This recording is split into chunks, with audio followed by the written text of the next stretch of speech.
Most major streets in Phoenix don't have curves, and the few that do usually avoid geographical features, but not 7th Avenue between the Grand Canal and Indian School Road.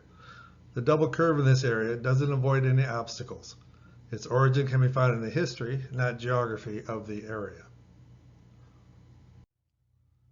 The landmark S-curve on 7th Avenue is the solution to a problem that was created in the 19th century when two surveys didn't meet as expected just north of the Grand Canal.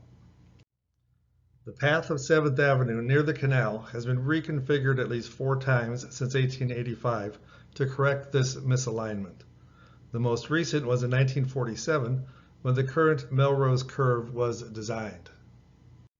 7th Avenue was created in 1871 to access the road to Wickenburg from the northwest corner of the Phoenix town site at 7th Avenue and Van Buren. It was supposed to head due north along the section line, but veered off course. By the time 7th Avenue reached the old highway, it was about 380 feet west of the section line it was meant to follow. This mistake became a concern in 1885 when another section line survey was made north of the Wickenburg Road, and the new 7th Avenue did not align with the old 7th Avenue between Camelback Road and the Grand Canal. The first solution to the 7th Avenue misalignment was known locally as the Jog on Black Canyon Road, which was the name for 7th Avenue at the time.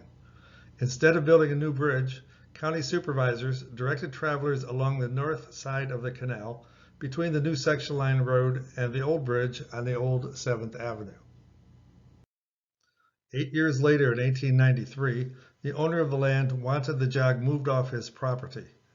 He offered to donate a portion of his land for a road if the county would build a new wagon bridge to cross the canal at the section line. The county agreed and moved the jog about a quarter mile south of the Grand Canal to near Glen Rosa Avenue, creating jog number 2 on the misalignment. By 1920, improvements to the county roads for automobiles led to the third correction, the first 7th Avenue S-curve. The new solution smoothed the right-angle turns of the jog into a continuous route with 2 curves. Each curve was contained within the first block to either side of Glen Rosa Avenue, to Montecito Avenue on the north and Heatherbury Drive on the south. As automobiles improved and speed limits increased, the S-curve became too tight to be safely navigated, and this stretch of 7th Avenue gained a reputation as a high accident area. In response to complaints about the safety of the road, the sharp curves were replaced in 1947 with longer, safer curves. The full length of the segment was extended from near Roma Avenue on the north to Mackenzie Drive on the south.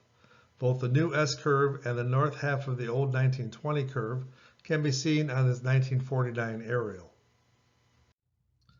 Today, 7th Avenue from McDowell Road north to the curve still follows the route that veered off the section line in 1871. The configuration of the Melrose curve has not significantly changed since it was built over 75 years ago in 1947. Unique intersections and islands of land created by the 19th century misalignment have greatly contributed to the interesting character of the neighborhoods along 7th Avenue in central Phoenix.